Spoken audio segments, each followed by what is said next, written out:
자, 14장 비뇨기계통 2번 비뇨기관에 대해서 보도록 하겠습니다.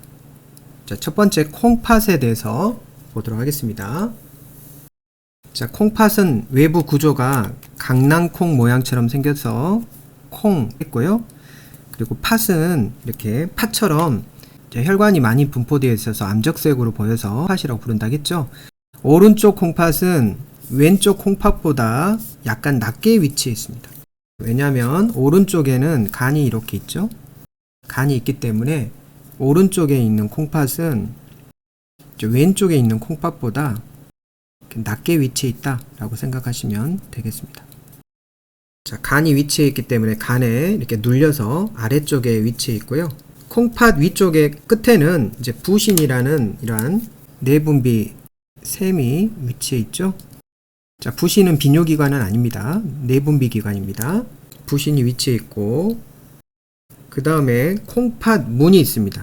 자, 이 부분이 안쪽 모서리 중앙에 이렇게 오목한 곳을 콩팥 문이라고 합니다. 자, 이 부분을 콩팥 문이라고 하죠.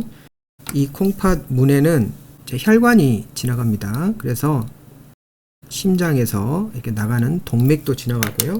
자, 심장으로 들어가는 정맥도 이렇게 지나갑니다. 자, 그리고 신경도 이렇게 지나가고요. 신경. 그리고 여기에 요관이 이렇게 나옵니다. 자, 요관도 이렇게 나오죠. 그래서 이쪽을 콩팥 문, 혈관과 신경 등이 출입하는 문이다 해서 이 부분을 우리는 콩팥 문이라고 합니다. 자, 콩팥 굴이 있는데요. 콩팥 문에서 오목하게 들어가 형성된 공간이죠. 우리가 문이 있으면 이제 이렇게 굴이 이렇게 있겠죠. 자, 이쪽이 콩팥 문이라고 한다면 이렇게 오목하게 들어가 있는 형성된 공간을 우리는 콩팥 굴이라고 하죠. 자, 콩팥의 구조를 보면 이렇게 콩팥 동맥, 심장에서 콩팥 쪽으로 가는 콩팥 동맥과 또 심장 쪽으로 들어가는 콩팥 정맥이 이렇게 있고요. 이제 이쪽이 콩팥 문에 해당하죠. 출입문에 해당한다 생각하시면 되겠고요. 그리고 이렇게 오목 들어가 있는 이 공간을 우리는 콩팥 굴이다 라고 이해하시면 되겠습니다. 그래서 이쪽이 이렇게 콩팥 문에 해당하고 이 문에서 이렇게 오목 들어가 있는 공간을 콩팥 굴이라고 이해하시면 되겠습니다. 그리고 요관이 이렇게 나오고 있고요. 콩팥은 이제 이마면으로 절단하면 이렇게 겉질과 속질로 구분이 됩니다. 우리가 부신 공부할 때도 부신 겉질, 부신 속질이 있듯이 콩팥도 이렇게 겉질과 속질이 있다 라고 생각하시면 되겠고요.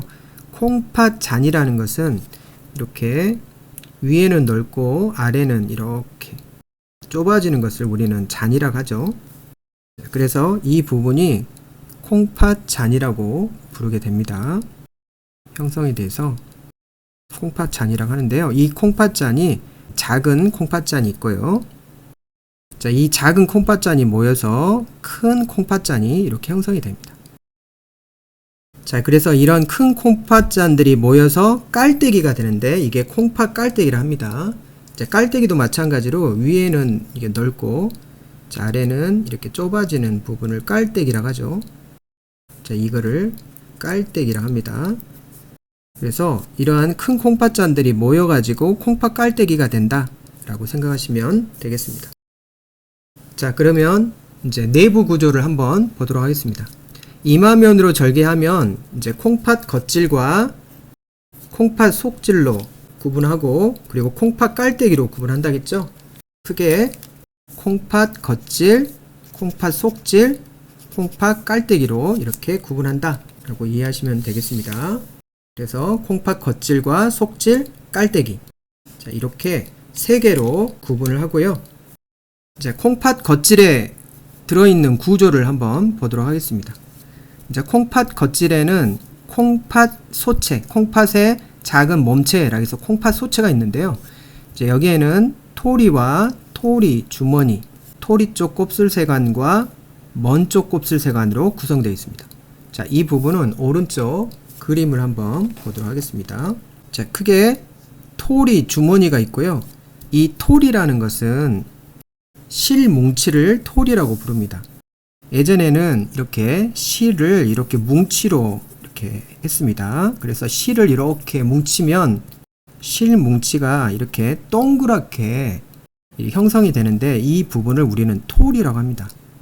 콩팥에서 토리는 바로 모세혈관이 마치 이렇게 실 뭉치처럼 이렇게 보이기 때문에 모세혈관이 얽혀 있는 뭉치를 우리는 토리라고 부르게 됩니다. 모세혈관 뭉치다 라고 생각하시면 되겠습니다. 그리고 이 모세혈관 뭉치인 토리를 이렇게 담고 있는 주머니가 있는데요. 자, 이렇게 토리가 있으면 이렇게 토리가 이렇게 있겠죠? 토리가 있으면 토리 주머니가 이렇게 있습니다. 그래서 이게 토리고 토리 주머니가 이렇게 있고요. 그리고 토리 쪽 곱슬세관. 자, 이렇게 이제 세관이 가느다란 관이 있죠. 소변이 지나가는 가느다란 관에는 이렇게 토리에 가까이 위치해 있는 구부러진 세관이 있습니다. 이거를 토리 쪽 곱슬세관이라고 합니다. 토리에 가까운 쪽으로 이렇게 구부러졌다.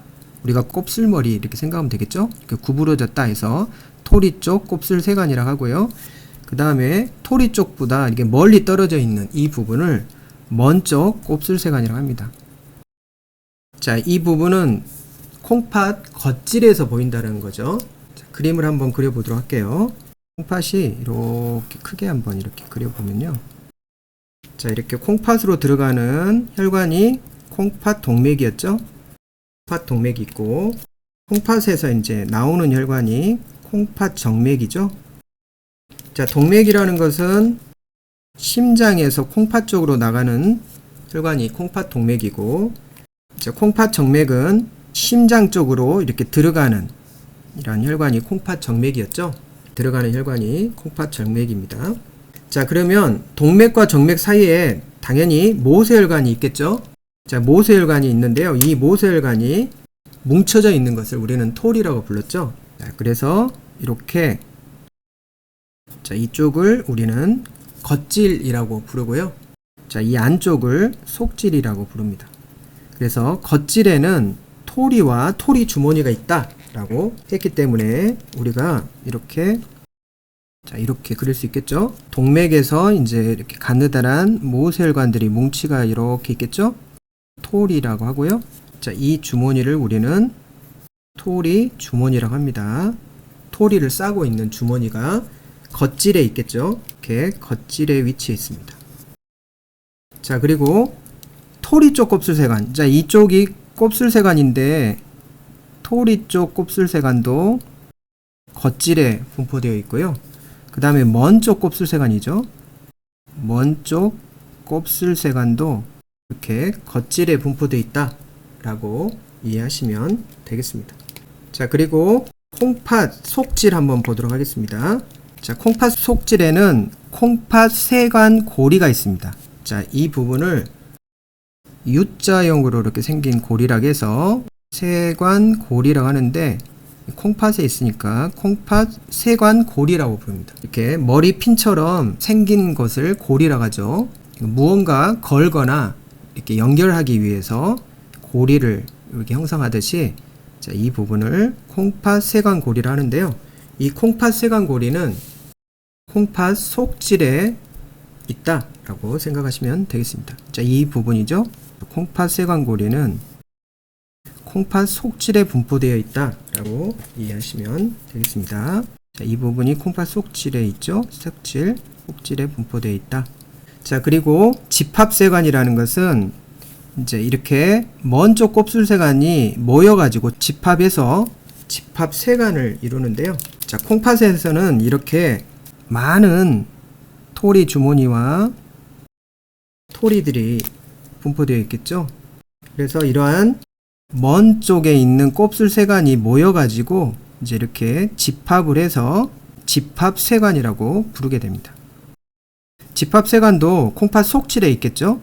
자, 그래서 콩팥 피라미드를 구성한다 라고 생각하시면 되겠습니다. 자, 이 부분이 피라미드 모양처럼 생겼죠. 자, 이 부분을 콩팥 피라미드라고 합니다. 자, 피라미드 모양처럼 생겼죠. 이렇게 피라미드. 자, 이렇게 피라미드는 이렇게 삼각형 구조를 우리는 피라미드라고 하죠. 그래서 콩팥 속질에는, 이게 속질이죠. 콩팥 속질에는 콩팥 피라미드가 있다 라고 이해하시면 되겠고, 그 다음에 이쪽이 이제 콩팥 깔때기죠. 콩팥 깔때기는 이렇게 깔때기 모양처럼 생겨서 콩팥 깔때기다 라고 합니다. 콩팥 문 속에서 깔때기 모양으로 형성된 부위를 콩팥 깔때기를 하는데요. 이 콩팥 깔때기에는 작은 콩팥잔과 큰 콩팥잔이 모여서 형성이 됩니다. 자, 이 부분이 작은 콩팥잔이죠. 이 작은 콩팥잔이 모여서 큰 콩팥잔이 되고, 이러한 큰 콩팥잔이 모여가지고 이렇게 콩팥 깔때기가 된다라고 이해하시면 되겠습니다. 자, 그래서 이렇게 곱슬세관은 이제 두 번 구부러져 있고 세간 고리로 연결되어 있다라고 이해하시면 되겠고, 자, 이렇게 모세혈관이 실뭉치처럼 뭉쳐 있는 것을 토리라고 하고요. 이제 토리를 싸고 있는 주머니가 토리 주머니가 있습니다. 토리에서 모세혈관에서 이 압력에 의해서 토리 주머니로 이렇게 빠져나가는 것을 소변이라고 하고, 이제 이 압력에 의해서 이렇게 물질이 이동하는 것을 우리는 여과라고 했죠. 여과. 자, 여과를 통해서 이렇게 토리 주머니로 들어갑니다. 토리 쪽 곱슬세관, 먼 쪽 곱슬세관 이렇게 구분한다 라고 이해하시면 되겠습니다. 자, 기초 확인 문제 한번 풀어보도록 하겠습니다. 1번, 다음에서 설명하는 기관은 실질장기다. 실질장기라는 것은 이렇게 덩어리 된 장기라는 뜻입니다. 덩어리 장기고 안이 채워져 있는 장기를 실질장기라고 합니다. 오줌을 만든다. 오줌을 만드는 기관. 그리고 혈액 속에 각종 노폐물을 배설한다. 노폐물을 배설하는 것은 이제 비뇨기관 중에 콩팥이었죠. 콩팥이 이렇게 있고, 가느다란 요관이 있고, 방광이 이렇게 있었죠. 그 다음에 요도가 있습니다. 요관이죠. 콩팥은 이렇게 덩어리 된 장기이고, 소변 노폐물을 이렇게 방광으로 보내줘서 방광은 소변을 저장하는 기관이라 한다면, 오줌을 생성하는 기관이 콩팥입니다. 노폐물을 바깥으로 배설을 하죠. 그래서 콩팥이 답이 되겠습니다. 자, 지라는 림프기관이었죠. 림프기관. 이자는 소화 부속기관이었고요. 호르몬과 소화 효소를 분비하고, 허파는 호흡기관이죠. 호흡기 계통이죠. 부신은 콩팥 위에 붙어 있는 내분비 기관이죠. 그래서 오줌을 생성하는 것은 콩팥이다 라고 이해하시면 되겠습니다. 자, 콩팥 속질에 포함되는 구조는, 자, 콩팥이 이렇게 있으면 콩팥에는 이렇게 겉질이 이렇게 있고요. 그 다음에 속질이 이렇게 있죠. 자, 겉질에는 자, 이렇게 토리 주머니가 있고 곱슬세관이 이렇게 있었죠. 자, 그리고 콩팥 동맥이 들어가면, 자, 동맥에 모세혈관들이 이렇게 실처럼 얽혀 있는 토리들이 있습니다. 자, 그래서 토리는 겉에가 있죠. 그리고 토리 쪽 곱슬세관과 먼 쪽 곱슬세관 모두 다 겉질에 있죠. 토리 쪽 곱슬세관과 먼 쪽 곱슬세관. 그리고 토리 주머니도 이렇게 겉질에 있습니다. 자, 이 부분이 토리 주머니고요. 이거는 토리 쪽 곱슬세관이고, 여기는 먼 쪽 곱슬세관이죠. 자, 이렇게 집합세관은 먼 쪽 곱슬세관이 이렇게 모여가지고 집합세관을 이룬다 라고 생각하시면 되겠습니다. 자, 그래서 집합세관이 이렇게 있으면 먼 쪽 곱슬세관이, 자, 이렇게 집합세관으로 다 모이겠죠. 그리고 토리가 이렇게 있습니다. 자, 이 먼 쪽 곱슬세관이 이렇게 모여서 집합세관을 이룬다. 집합세관에는 속질에 있다 라고 생각하시면 되겠습니다. 그리고 속질에 있는 것은 이제 이 U자형 콩팥 세관 고리도 속질에 있고, 자, 그 다음에 콩팥 피라미드도 속질에 있었죠. 자, 이렇게 콩팥 피라미드가 이렇게 있었습니다. 자, 3번 콩팥 문 속에 형성되어서, 이 콩팥 문이라는 것은 이쪽에 있죠. 콩팥 문. 콩팥과 요관의 연결부로 자, 이쪽에 요관이 이렇게 있었죠. 큰 콩팥잔들이 모여서 형성되는 부위는, 자, 이 콩팥 문에 큰 콩팥잔들이 모여서, 자, 여기에 큰 콩팥잔들이 이렇게 모여가지고 형성되는 부분이 바로 콩팥 깔때기였죠. 자, 이 부분을 우리는 콩팥 깔때기라 합니다. 자, 마치 이렇게 깔때기 모양처럼 이렇게 형성됐다는 거죠. 이 부분이 이렇게 깔때기 모양처럼 형성이 돼서 이렇게 요관으로 이렇게 이어지기 때문에 이거를 콩팥 깔때기라고 한다면, 이 콩팥 깔때기는 큰 콩팥잔들이 이렇게 모여가지고 형성이 된다. 자, 그리고 작은 콩팥잔들이 또 이렇게 모여가지고 큰 콩팥잔이 되겠죠. 자, 이러한 작은 콩팥잔들이 모여서 큰 콩팥잔이 되고, 큰 콩팥잔들이 모여서 콩팥 깔때기를 이룬다. 이렇게 이해하시면 되겠습니다. 자, 이쪽이 콩팥 깔때기다. 그래서 답은 4번이 되겠습니다. 그리고 집합관이라는 것은, 이제 집합세관은 먼저 곱슬세관들이 모여서 집합세관을 이루죠. 자, 콩팥 유두. 자, 콩팥 유두는 이렇게 콩팥 피라미드가 이렇게 있으면요, 이 피라미드 아래쪽이 이렇게 유두라고 합니다. 자, 이렇게 콩팥 피라미드가 이렇게 있죠. 그래서 이쪽에 이렇게 콩팥 피라미드가 있는데, 이 아래쪽 파트를 볼록 튀어나와서 콩팥 유두라고 합니다. 자, 이렇게 이 부분을 우리는 콩팥 유두라고 하고요. 자, 콩팥 속질은 이 콩팥 속질을 뜻하죠. 콩팥 피라미드는 이 부분을 콩팥 피라미드라고 합니다. 자, 그래서 큰 콩팥잔들이 모여서 형성되는 부분은 콩팥 깔때기다 라고 이해하시면 되겠습니다. 자, 오늘 공부한 내용을 한번 정리해 보시길 바랍니다. 콩팥 겉질에 있는 구조가 무엇이 있고, 콩팥 속질에 있는 구조가 무엇이 있는지 여러분들이 그림을 그리면서 한번 이해해 보시고요. 콩팥 깔때기란 무엇인지 구조를 그려보고 구조의 명칭을 잘 정리해서 암기해 보시면 좋겠습니다. 오늘 또 수고하셨습니다.